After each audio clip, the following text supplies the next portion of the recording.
premier temps, je vous remercie à tous les trois de m'écouter, de me laisser présenter ma soutenance orale. Pour rappel, je suis Tom Clément, je suis de la promotion d'octobre du MBA MCI et j'ai choisi le sujet suivant qui sont les métiers de l'image face à l'intelligence artificielle. Pour recontextualiser un petit peu pourquoi j'ai choisi ce sujet, moi je suis personnellement photographe amateur. Je suis assez sensible à l'art et à la création visuelle en général. Et l'arrivée des IA génératives et la fulgurance de l'arrivée des IA génératives, je l'ai vécu un peu avec des réactions mitigées, un avis assez contrasté et plutôt négatif, je dirais.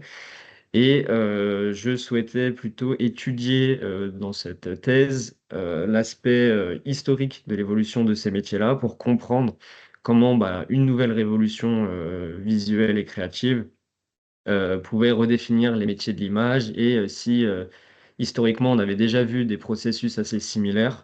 Donc je me suis posé une question, étant pas professionnel moi-même, je me suis posé une question, comment l'intelligence artificielle redéfinit-elle les métiers de l'image? Et pour ce faire, j'ai décidé de prendre un billet plutôt historique, analytique et d'aller à la rencontre des professionnels directement sur le terrain. Pour ce faire, j'ai décidé d'axer mon propos en trois grandes parties. Euh, Premièrement, une partie de contexte pour recontextualiser qu'est-ce que le métier de l'image, comment il a évolué, comment l'IA est arrivée jusqu'à ces métiers-là. Puis un retour d'expérience d'entretien semi-directif que j'ai réalisé au cours de cette année-là pour demander directement à plusieurs profils quelles sont leurs opinions, leurs utilisations de ces nouvelles technologies-là. Et finalement, avec tout ce que j'ai pu recompiler jusqu'ici, j'ai décidé de créer une petite boîte à outils assez simple pour donner des clés aux professionnels actuels ou de demain pour appréhender ces nouvelles technologies et de les appréhender au mieux pour rester pertinent sur un marché qui est très compétitif et qui est tout le temps en changement, surtout depuis l'avènement des IA génératives, justement. Donc, comme je le disais, pour contextualiser, moi j'ai décidé de partir sur un biais plutôt analytique. Ma prof d'histoire me disait tout le temps, faut étudier le passé pour comprendre le présent et mieux comprendre le futur. C'est souvent resté dans ma tête et j'ai décidé d'appliquer cette méthodologie-là. Aujourd'hui, l'homme a toujours voulu et eu le besoin de s'exprimer visuellement, que ce soit dans les premières grottes jusqu'à aujourd'hui. Cette utilisation de l'image a toujours été un objet culturel de transmission très important pour les populations qui, à l'époque, ne savaient pas lire ou écrire. C'est vraiment jusqu'à l'Antiquité que cette création visuelle s'est organisée, s'est codifiée pour devenir un objet politique. Je pense notamment aux bas-reliefs, par exemple, en Égypte, qui ont vu magnifier la réalité avec les divinités, etc., vraiment pour devenir un objet fort politique, culturel. Et déjà à l'époque, pour hiérarchiser un peu la noblesse et le reste de la population. La même chose au Moyen Âge, hein, on sait que l'image a été vraiment un objet très important, religieux, pour instruire les populations qui ne savaient pas du tout lire ou écrire. Ces images-là, par exemple les vitraux, servaient à éduquer ces populations-là. C'est vraiment par contre à la Renaissance qu'on a vu vraiment une rupture dans la création de l'image, avec l'arrivée de l'imprimerie de Gutenberg notamment, qui a facilité et multiplié la création du texte et de l'image, donc la diffusion de la culture et, euh, et des ouvrages à l'époque. Mais dès cette époque-là, cette rupture technologique a suscité de vives réactions. Les gens pensaient que cette imprimante allait notamment dénaturer le travail artisanal de l'époque. Les gens s'interrogeaient vraiment beaucoup. C'est également à cette période-là qu'on voit que les premiers artistes utilisent les mathématiques, les géométries pour établir des grilles de structure, ce qui donnera les prémices du design moderne comme on l'a aujourd'hui. Et il y a également des révolutions culturelles qui ont changé et bouleversé ces métiers-là. Je pense notamment à la révolution industrielle qui a vu la standardisation, la production de masse arriver et donc de nouveaux supports de communication comme les affiches, les tracts, les prospectus. Et du coup, l'image est devenue vraiment un outil commercial majeur. Un peu les prémices de ce qu'on a aujourd'hui avec les affiches partout dans les rues. Également, c'est à peu près à cette période-là qu'on retrouve d'autres révolutions technologiques comme la photographie, qui a été un bond spectaculaire dans la création de l'image, puisque c'était vraiment une, euh, une copie de la réalité, mais aussi dès cette époque, on a retrouvé des vives critiques. Je pense notamment à une petite anecdote, Charles Baudelaire pensait que la photographie était seulement une copie de la réalité et que ça n'avait aucun intérêt et que ça allait nuire au travail des peintres et des vrais artistes. La vraie rupture se passe au XXe siècle. Je pense notamment aux travaux d'Alan Turing qui ont inspiré l'intelligence artificielle comme on la connaît aujourd'hui, mais également la théorie de l'informatique et du numérique qui donnera plus tard la création du premier Macintosh et de la suite Adobe en 87. Donc c'est vraiment à partir de ce moment-là que, à partir d'un seul outil, d'un seul appareil, on peut effectuer le rôle de plusieurs créatifs et de plusieurs métiers à la fois avec Photoshop, InDesign, etc., etc. Toute cette évolution-là, progressive, amène à l'essor de l'intelligence artificielle et notamment de l'IA générative avec des outils comme DALL-E, Midjourney, Adobe Firefly. On démocratise du coup la création de l'image, la création graphique. On donne accès en quelques secondes à des images d'une qualité assez impressionnante.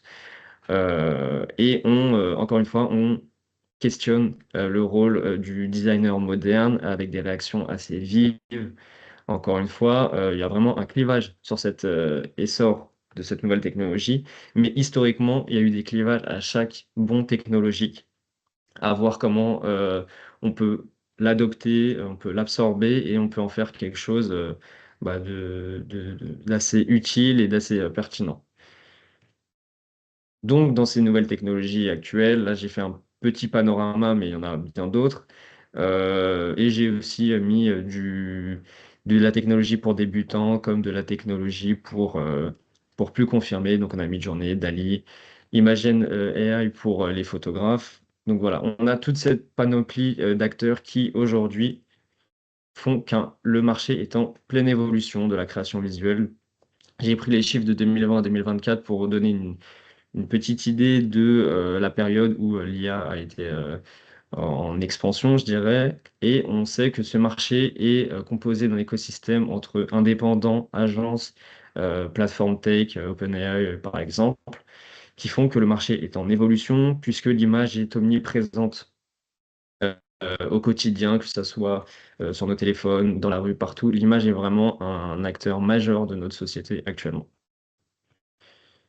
Pour traiter aussi également l'utilisation de ces outils et comment cela va changer les métiers d'aujourd'hui, j'ai décidé de réaliser des entretiens semi-directifs avec des professionnels du milieu, des professionnels qui n'avaient pas tous le même profil, parce que je voulais entendre le son de cloche de plusieurs types de professionnels pour tirer un peu une conclusion ou des retours assez pertinent et assez complet pour avoir les meilleures clés et pour effectuer la boîte à outils en troisième partie.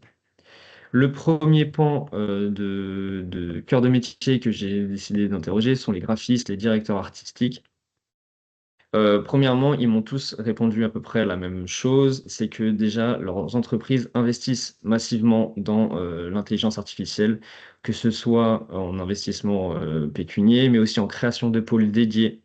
Donc, il y a vraiment des pôles dédiés, comme des coachs en IA qui sont disponibles dans ces structures-là, et également des nouveaux rôles qui s'orchestrent, des nouveaux workflows. Je pense à certains profils qui me disaient que de manière hebdomadaire, pardon, des réunions se faisaient pour se tenir informés des nouvelles pratiques et des nouveaux outils en IA, ce qui font que les équipes ne sont jamais, entre guillemets, perdues, ont toujours dans un coin de leur tête des nouveaux clés, de nouveaux outils pour pouvoir réaliser certaines tâches. Également, un aspect majeur du retour que j'ai eu, c'est que l'IA accélère le processus créatif, puisque maintenant on peut orchestrer on peut générer des brainstorming ou des esquisses assez rapidement. Ça donne une, une facilité assez déconcertante sur quelle piste on peut partir ou non.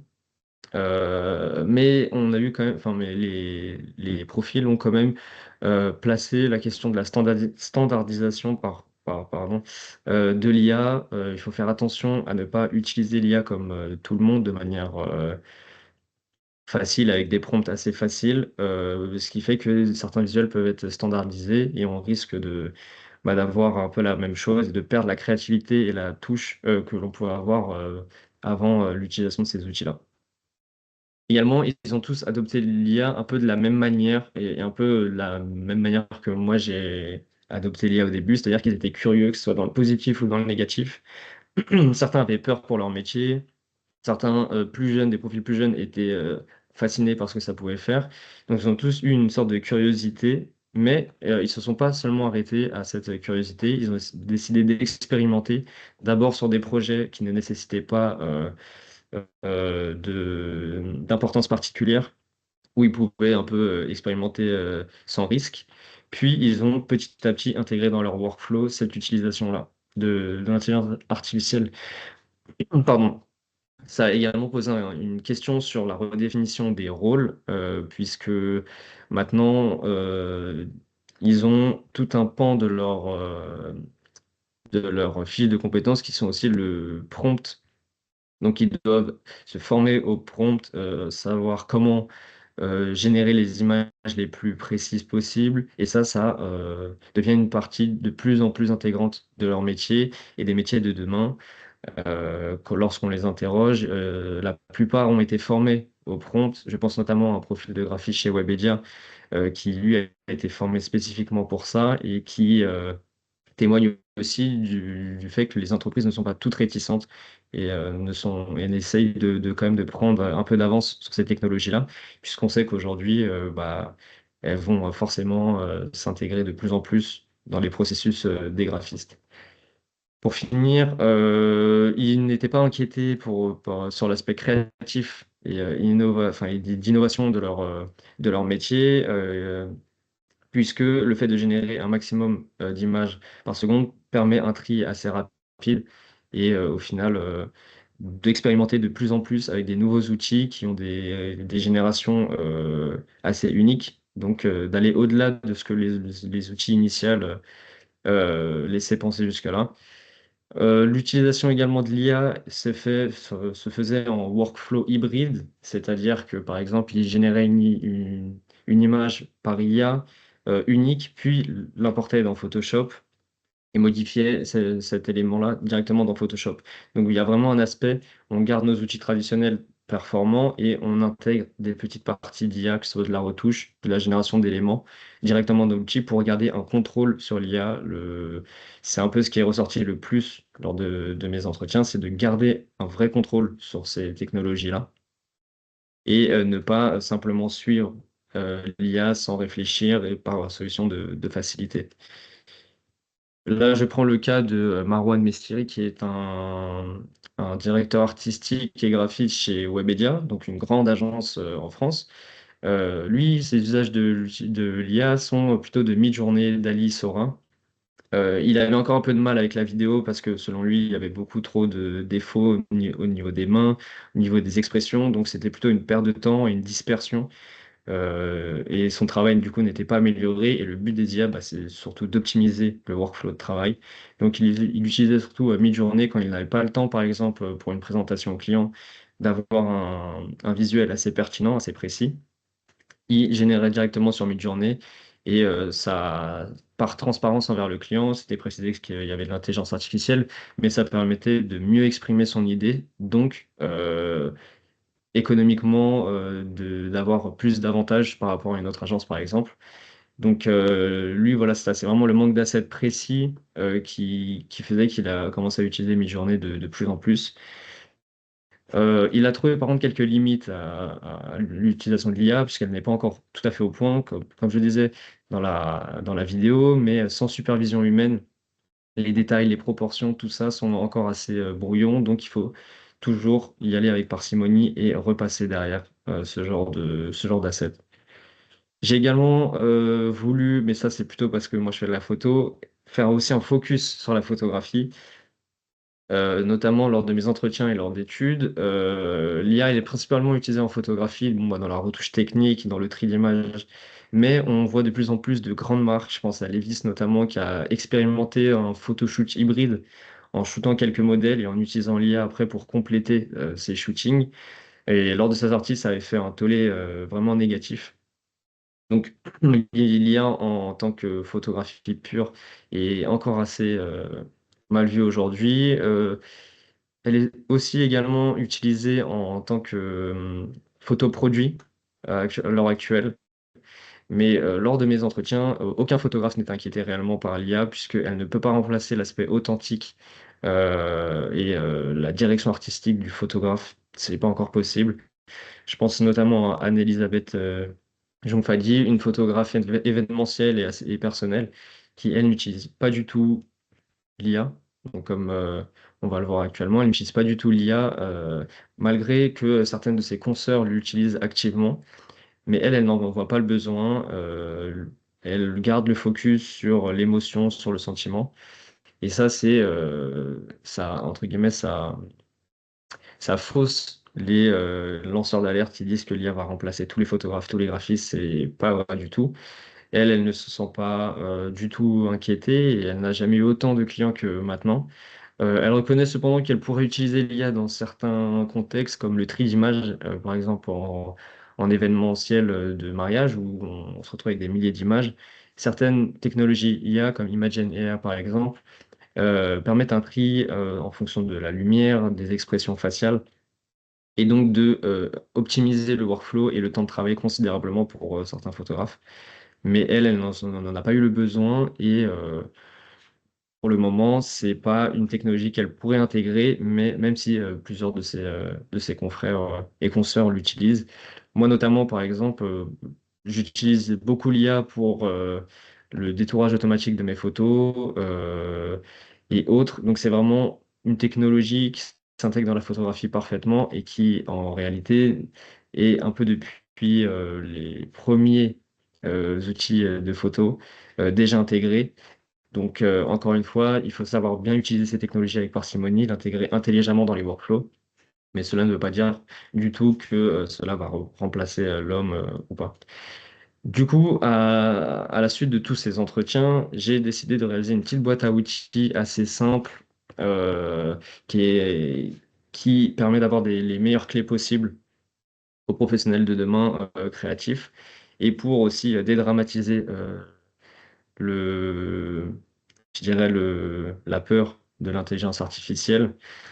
Premièrement, pour bien prendre cette technologie qui sera incontournable dans le futur, il faut avoir une formation continue. Que ce soit Marwan Mestiri, comme je le disais, qui a une formation continue via son entreprise Webedia, ou d'autres qui se forment par eux-mêmes. Je pense à Laurie Zingaretti, qui, elle, allait beaucoup plus loin, mais elle se formait dans l'utilisation de systèmes LoRa, de systèmes en open source local, et pour avoir un contrôle total sur son utilisation de l'intelligence artificielle et prendre aussi beaucoup d'avance et se tenir informé, je pense, via des médias comme Indata Veritas, etc., ce que j'ai beaucoup utilisé pour ma thèse, mais c'est important de toujours garder une formation continue et de ne pas se laisser complaire par les outils qu'on a actuellement. Il faut également valoriser l'humain. Ce n'est pas parce que l'intelligence artificielle fournit un résultat qu'il faut forcément le garder tel quel ou penser qu'il est